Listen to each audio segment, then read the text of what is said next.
बहुत समय पहले की बात है। चोकली नामक गांव में दो भाई राकेश और प्रकाश रहते थे। इनके माता पिता का बचपन में ही निधन हो गया था। इस कारण राकेश और प्रकाश बेहद गरीबी में पले बढ़े। दोनों भाई बहुत मेहनती थे। दिन भर दूसरों के खेतों में मजदूरी करते थे, जिससे थोड़े बहुत पैसे मिलते, पर उन पैसों से गुजारा करना भी मुश्किल था। चोकली गांव के पास ही अमेठी नाम का एक और गांव था, जहां लल्ला सेठ नामक एक धनवान और स्वभाव से कठोर व्यक्ति रहता था।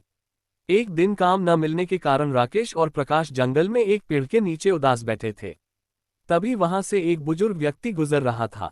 उसने दोनों भाइयों को दुखी देखा और पूछा, क्या हुआ बेटा? राकेश ने कहा, हमारे पास काम नहीं है और घर में खाने को भी कुछ नहीं बचा है। बुजुर्ग ने कहा, बगल के अमेठी गांव में लल्ला सेठ रहता है, वह तुम्हें काम दे सकता है।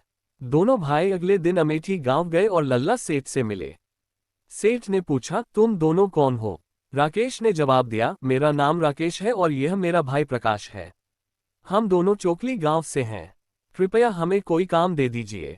लल्ला सेठ ने कहा, ठीक है, मेरे पास एक बंजर जमीन है जहां कभी फसल नहीं होगी। अगर तुम दोनों उस जमीन पर फसल उगा दो तो मैं तुम्हें बहुत सारा धन दूंगा। राकेश और प्रकाश ने चुनौती स्वीकार की और अगले दिन हल लेकर खेत में मेहनत करने लगे। दिन रात दोनों मेहनत करते रहे, लेकिन कोई परिणाम नहीं दिखा। एक दिन अचानक वही बुजुर्ग व्यक्ति फिर से मिला। उसने कहा, बेटा, यह जमीन श्रापित है, इस पर फसल नहीं उगेगी।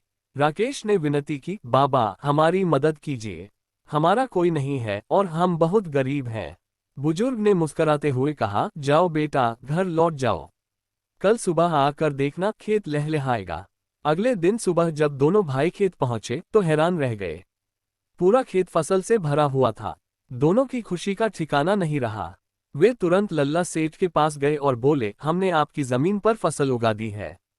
लल्ला सेठ को विश्वास नहीं हुआ। वह स्वयं खेत पर गया और देखकर दंग रह गया कि सचमुच खेत में फसल लहलहा रही है। उसने अपने वादे के अनुसार राकेश और प्रकाश को बहुत सारा धन दिया। दोनों भाई अमीर हो गए। इस कहानी से हमें ये सीख मिलती है कि कोशिश करने वालों की कभी हार नहीं होती।